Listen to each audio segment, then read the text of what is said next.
So in my life, I've written a lot of songs and had music just flow through me. I've had so much inspiration and so many songs come through me. Would you say you're on the high flying disc when the inspiration comes? Almost always. Yeah. And they're all songs of love, and right. a lot of them are love and appreciation songs.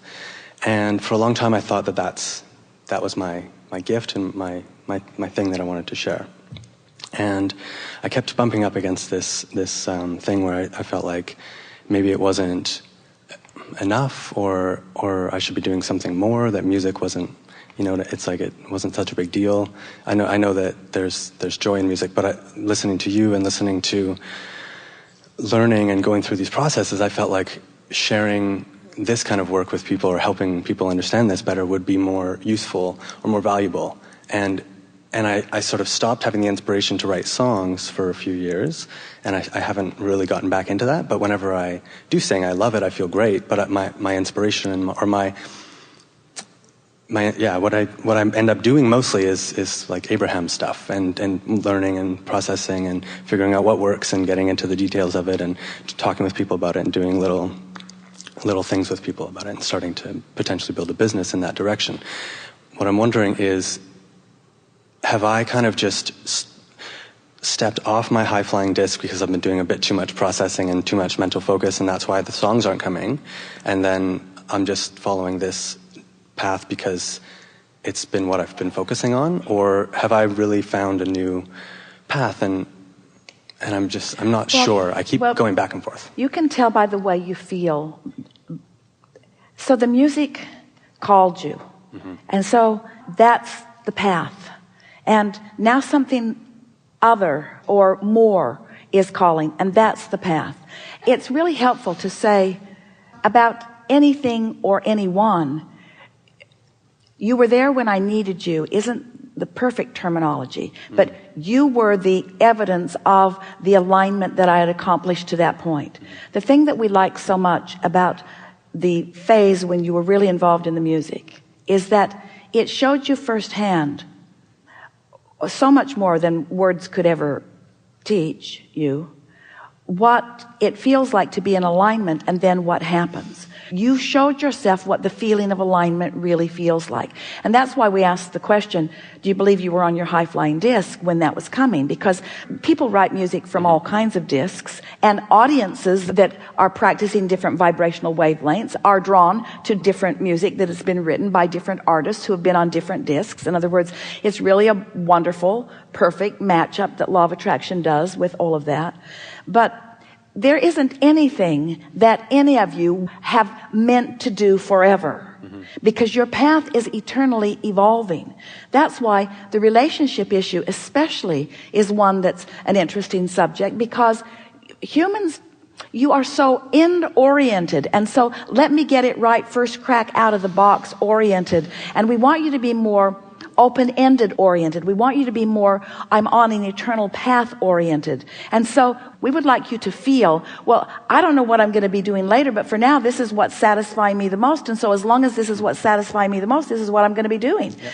And I'm certain that something else will evolve. I'll always be called to something more, but every path is continuing to unfold. So you were source energy before you came into this physical body. So not finished, source energy, unfinished. And what is evidence of the unfinishedness of source? You were born into physical. Now that surprises people when we say that. How can physical birth, physical reality, how can that physical time-space reality be an extension of source energy? I thought source energy was all finished. No, source will never be finished. Nothing is ever done. So you are an extension of source here, exploring the contrast.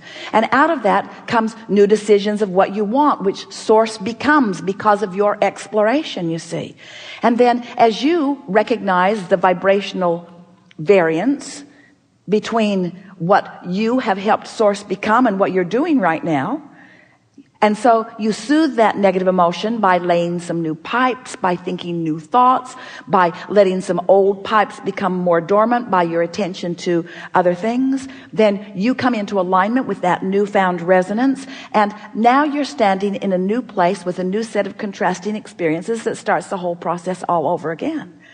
So when you realize that it is never ending and you are enjoying the journey of it, then you stop first of all, nitpicking in the middle of things, and there are two really important things in your life.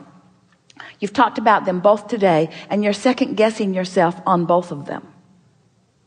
And we think that what's at the heart of that, and we really appreciate this conversation because you represent almost every other person on the planet as well, is that you are not, let's just take a minute and we won't keep it to ourselves long. We want to just savor it a little bit. We want you to enjoy the contrasting moments as much as the getting on the high-flying disc moments, because they are all part of the expansion process.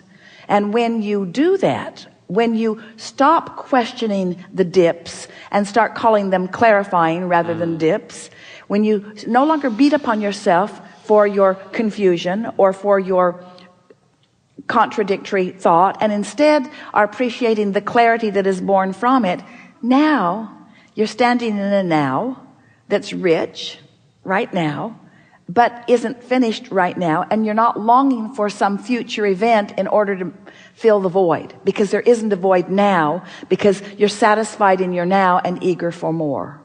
Does that make sense to you? Satisfied in your now and eager for more. So yeah, you're on your path, and the path will keep evolving and changing, and it won't stand still at all. There's always something more for you to discover. And what we're really wanting to emphasize in these particular hours, because it's right where this message is expanding to, we want you to embrace your now and care about how you feel, and let law of attraction take care of the details. Can you do that? Abraham, I thought this was a seminar on deliberate creation, and I've set some goals, and I've scripted some things, and I have some plans, and now you're telling me to just sort of not put too much attention upon any of those plans and just get on my high-flying disc. And we say, yes, let that be your singular goal. I'm going to get on the high-flying disc. So you do it, and you do it, and you do it, and you do it, and you align, and you align, and you align, and then you're insightful, and you're inspired, and you're co-creating, and you're thrilled, and people who are watching you are seeing your world from their perspective just magically unfolding, and they want to know, what are you doing? Are you setting goals? Just one. I want to get on my high-flying disc. I'm getting on my high-flying disc. Well, give me more. Well, I'm on my high-flying disc. Well, why? Because it feels really good. Well, where is it? It's anywhere that I feel really good. Well, then what? I don't know. I don't know what's coming next. Well, you don't seem to be very sure of what you're doing. I'm just sure of one thing. I'm going to get on the high-flying disc. Now, if they really press you and want to know, you could say, well, you see, it's like this. I was source energy before I came into this physical body, and I came into this physical body, and I sifted through the contrast, and I launched all kinds of rockets, and I put all kinds of things in my vortex, and my vortex has been spinning around, and law of attraction has been gathering all those cooperative components. There's all kinds of things that I've evolved to that I haven't allowed myself to be until I learned about my high-flying disc. And when I learned about my point of attraction, and I learned that I could control the way I feel, and I learned that I could wake up in the morning, and I could reach for a good feeling thought, and I stopped psychoanalyzing everything. I stopped worrying about so many things. I stopped trying to make everything perfect in every moment. I just got as best as I could on my high-flying disc, and then I just let the day unfold, and then I just took note at the end of the day. Was I mostly on my high-flying disc? Well, yeah, I was mostly on my high-flying disc, but mostly just till breakfast, and then things didn't go so well after that. So tomorrow I'm going to get on my high-flying disc, and then every day I did a better job of getting on my high-flying disc, and I maintained it longer and longer, and then the evidence of being there started to support it until I just got this synergy going where I began to believe in my power to focus on good feeling things, and then I began just mostly focusing on good feeling things, and so I stopped talking about a lot of things that I used to talk about, because I wasn't willing to jeopardize or sacrifice the only thing that I knew for sure I wanted, which was to get on my high-flying disc. Seriously, dude, this is the only goal you've got? Just to be on the high-flying disc? Just being on the high-flying disc is all? You sound like things that we all tried to get rid of in the 60s. In other words, you really just want to be on the high-flying disc? I want to maintain a vibrational frequency with who I really am so that I can experience the manifestational evidence of being in perfect alignment with all that I have become. I don't get that. That's why I told you I just want to be on the high-flying disc.